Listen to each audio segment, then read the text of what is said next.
Hello friends, मैं Manish sir आपके अपने YouTube channel aim with Manish sir पर।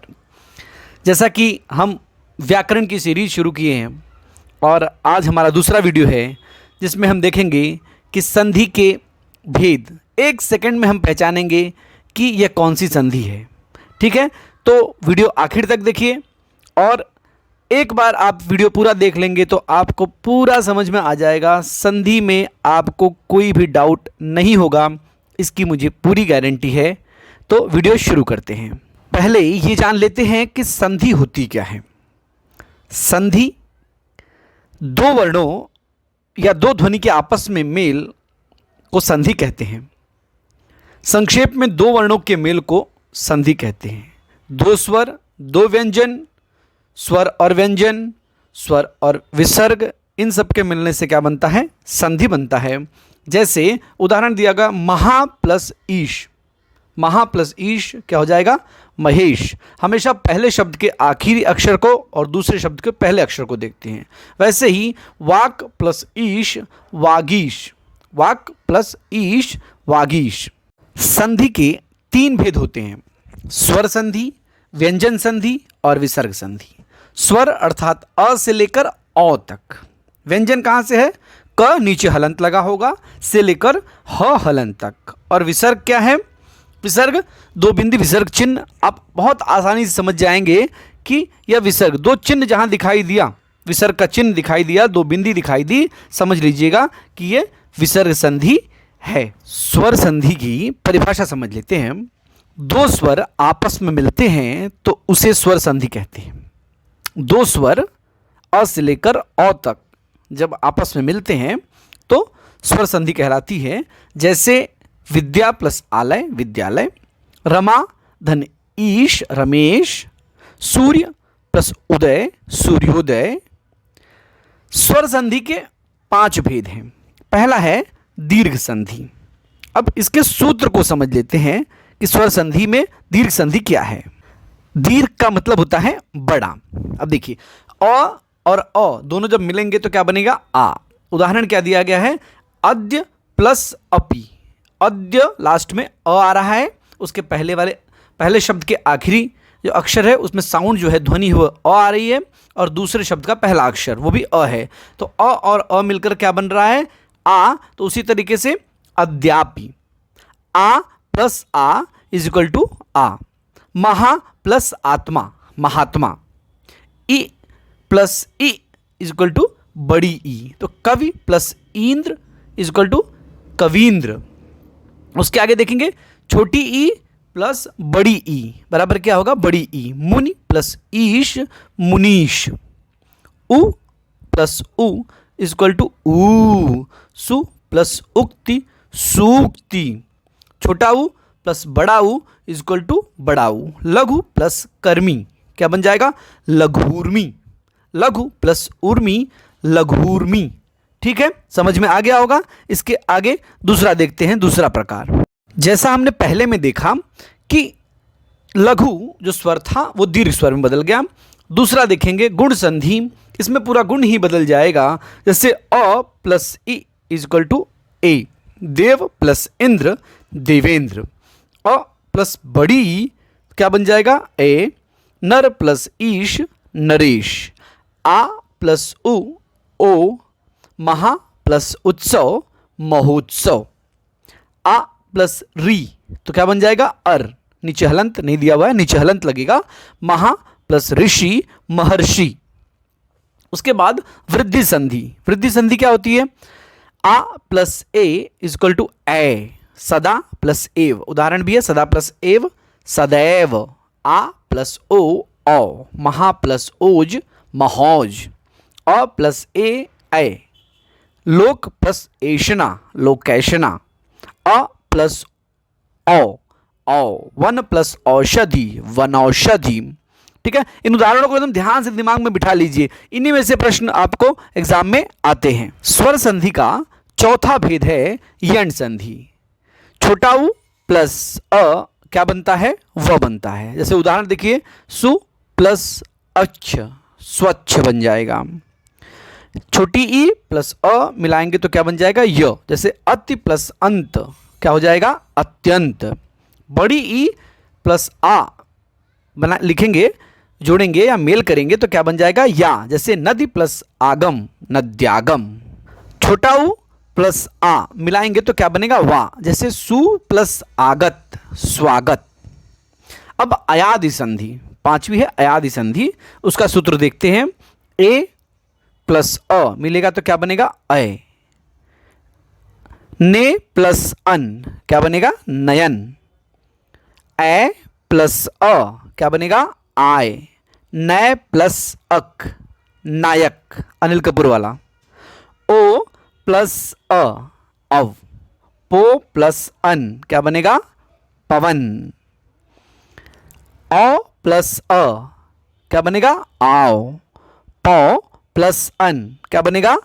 पावन। अभी पो प्लस अ बना तो क्या बना? पवन। लेकिन पौ अगर हो गया तो पौ प्लस अन हो गया तो क्या बनेगा? पावन। ठीक है, समझ में आया? अगली संधि है व्यंजन संधि। व्यंजन संधि एकदम आसान, एक स्वर एक व्यंजन। स्वर और व्यंजन के मेल से होने वाले परिवर्तन क्या कहते हैं हम लोग? व्यंजन संधि कहते हैं। देखो उदाहरण, जैसे दिक प्लस अंत, क पूरा नहीं होगा, हलंत होगा। सबसे बड़ी पहचान इसकी यही है। दिक प्लस अंत, दिगंत। वाक प्लस ईश, वागीश। दिक प्लस गज, दिग्गज। जगत प्लस ईश, जगदीश। उत प्लस नत, उन्नत। त के नीचे भी हलंत है। जगत प्लस नाथ, जगन्नाथ। ठीक है, ये व्यंजन संधि है। समझ, इसको एकदम आसानी से ये समझना है कि पहले शब्द के आखिरी अक्षर में हलंत लगा हुआ है। जहां जहां देखिए नहीं लगा हुआ है वो प्रिंटिंग मिस्टेक है और कोई दिक्कत नहीं है। जैसे उत में लगेगा, जगत में लगेगा, नीचे भी जगत में, इन सब में क्या लगेगा? हलंत।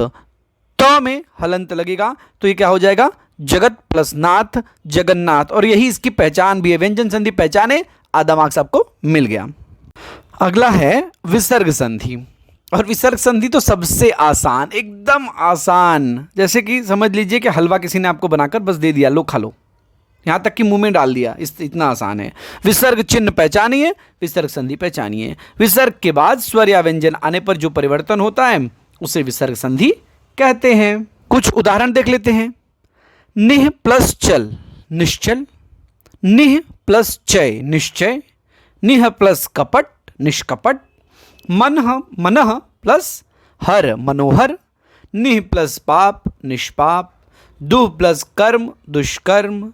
दुह प्लस शासन, दुष्शासन। निह प्लस संदेह, निस्संदेह। निह प्लस दय, निर्दय। एकदम आसान है, बस विसर्ग पहचानिए और आसानी से आप आधा नंबर ले लीजिए। हमने इतना जान लिया कि तीन ही प्रकार की संधि है। कौन कौन सी? स्वर संधि, व्यंजन संधि और विसर्ग संधि। अब आपकी पाठ्यपुस्तक में जो भी प्रश्न दिए गए हैं, पूरे प्रश्नों का कलेक्शन में लेके आया हूं। पाठ्यपुस्तक का निचोड़, इसलिए नाम ही दे दिया है पाठ्यपुस्तक का निचोड़। 9th और 10th दोनों का, क्योंकि कई बार ऐसा होता है कि बोर्ड एग्जाम में 9th के प्रश्न पूछ लेता है। ठीक है, अब देखिए पहला शब्द क्या है? रेखांकित। रेखा प्लस अंकित, कौन सी संधि हो गई? पहले का आखिरी साउंड सुनिए, आ और अम, क्या हो गया? स्वर संधि। दूसरा स्वागत, एक बार पहले भी किया था, सु प्लस आगत, स्वर संधि। सूर्यास्त, सूर्य प्लस अस्त, स्वर संधि। मनोहर, मनः प्लस हर, विसर्ग संधि। उसी तरह मनोरथ, मनः प्लस रथ, विसर्ग संधि। लोकोक्ति, लोक प्लस उक्ति, लोक प्लस उक्ति, स्वर संधि। अत्यधिक, अति प्लस अधिक, क्या होगा? स्वर संधि। हमेशा किसी शब्द के, फिर से मैं कह रहा हूं, किसी शब्द के आखिरी अक्षर या आखिरी साउंड को देखना है। अगर वो अ, आ, ई, उ, ए, ओ, अंग आ रहे हैं और दूसरा जो शब्द है उसका पहला अक्षर अगर स्वर है तो ये कौन सी संधि हो जाएगी? स्वर संधि। सम्मान, सम नीचे हलंत लग गया, प्लस मान हलंत लग गया, सीधा व्यंजन संधि। आगे कुछ सोचना ही नहीं है। परमेश्वर, परम प्लस ईश्वर, स्वर संधि। परोपकार, पर प्लस उपकार, स्वर संधि। सदैव, सदा प्लस एव, सदैव। सदाचार, सत प्लस आचार, व्यंजन संधि, नीचे हलन दिख गया। भावुक, भौ प्लस उक कौन सी संधि हो गई? स्वर संधि। भौ औ और ऊ दोनों मिले तो क्या हो गया? स्वर संधि। जब दो स्वर मिले स्वर संधि। नीचे हलंत मिला कौन सी संधि? व्यंजन संधि। और नीच बीच अगर पहले शब्द के आखिर में दो बिंदी मिली विसर्ग वाली तो विसर्ग संधि। आइए और उदाहरण देखते हैं। संचय सम प्लस चय व्यंजन संधि। व्यर्थ वी प्लस अर्थ स्वर संधि। विद्यार्थी विद्या प्लस अर्थी स्वर संधि। उपेक्षा उप प्लस ईक्षा क्या हो जाएगा? स्वर संधि। तल्लीन तत् प्लस लीन तल्लीन तत् नीचे हलंत मिला व्यंजन संधि। दुर्घटना दुह प्लस घटना विसर्ग संधि। व्यस्त वि प्लस अस्त कौन सी संधि? स्वर संधि। निह प्लस चित निश्चिंत विसर्ग संधि। प्रत्येक प्रति प्लस एक क्या हो जाएगा? स्वर संधि। संभव सम नीचे हलंत आ गया फिर से सम प्लस भव व्यंजन संधि। मनोरंजन मनः प्लस रंजन जैसे मनोरथ था विसर्ग संधि। संस्कृति सम प्लस कृति क्या हो जाएगा? व्यंजन संधि। उज्ज्वल उत प्लस ज्वल व्यंजन संधि। तो के नीचे हलंत आ गया तो। प्रश्नोत्तर प्रश्न प्लस उत्तर अ प्लस उ स्वर संधि। नायिका नायिका का ध्यान रखना एग्जाम में आया था एक बार। नै प्लस इका भौ प्लस वन भवन। ठीक है। ना प्लस इका नायिका का क्या है? नै प्लस इका स्वर संधि। ठीक है। अब आगे और उदाहरण देखते हैं। नरेश सारे उदाहरण कलेक्शन है 9th और 10th के सारे प्रश्न लिए मैंने। नरेश नर प्लस ईश नरेश क्या हो जाएगा? स्वर संधि। दिगंबर दिक प्लस अंबर व्यंजन संधि। निराशा निह प्लस आशा निराशा विसर्ग संधि। अत्यंत अति प्लस अंत क्या हो जाएगा? स्वर संधि। तपोबल तपह प्लस बल विसर्ग संधि। स्वार्थ स्व प्लस अर्थ स्वर संधि। अंतश्चेतना अंत प्लस चेतना अंतः दो विसर्ग आ गए विसर्ग आ गया ना दो बिंदी आ गई विसर्ग संधि। गणेश गण प्लस ईश स्वर संधि। परार्थ परा प्लस अर्थ क्या हो गया? स्वर संधि। नमस्ते नमः प्लस त्रे ये भी एग्जाम में आएगा इंपॉर्टेंट है एकदम ये। नमस्ते नमः प्लस ते विसर्ग संधि। पुण्यात्मा पुण्य प्लस आत्मा स्वर संधि। यद्यपि यदि प्लस अपि स्वर संधि। अत्याचार अति प्लस आचार स्वर संधि। खाने वाला आचार नहीं है आचार का मतलब व्यवहार। पुरस्कार पुरः प्लस कार विसर्ग संधि। और निरोग मात्रा पर ध्यान देना एकदम। निरोग ठीक है बड़ी की मात्रा है निरोग लेकिन जब बदलेगा विच्छेदन होगा तो निर प्लस रोग होगा और निर के र के नीचे हलंत है तो क्या हो जाएगा? ये व्यंजन संधि हो जाएगा। जितने उदाहरण मैंने करवाए उसके अलावा भी कुछ प्रश्न हैं क्या हो सकता है उनसे वही प्रश्न होंगे तो जो स्वाध्याय में दिए हुए हैं तो हम लोग करते हैं वो। दुह प्लस लब आप बताइए इसका भी क्या बनेगा? संधि शब्द क्या बनेगा? दुह प्लस लब का दुर्लभ। और दुह विसर्ग दिख गया कौन सी संधि हो गई? विसर्ग संधि एकदम आसानी से। महा प्लस आत्मा सिंपल एकदम महात्मा है ना। महात्मा कौन सी संधि? आ प्लस आ कौन सी संधि? स्वर है ना आगे समझ गए होंगे आप लोग। अन प्लस आसक्त अन प्लस आसक्त क्या बन जाएगा? अनासक्त। और न के नीचे हलंत है आगे सोचना ही नहीं है। अंत प्लस चेतना अंतश चेतना विसर्ग संधि। सम प्लस तोष संतोष। सदा प्लस एव सदैव। ठीक है। यहां देखिए सज्जन सज्जन का कैसे करेंगे? सत प्लस जन सज्जन सज्जन का फिर से एक बार देख लेते हैं। सत प्लस जन सज्जन हो गया। ठीक है।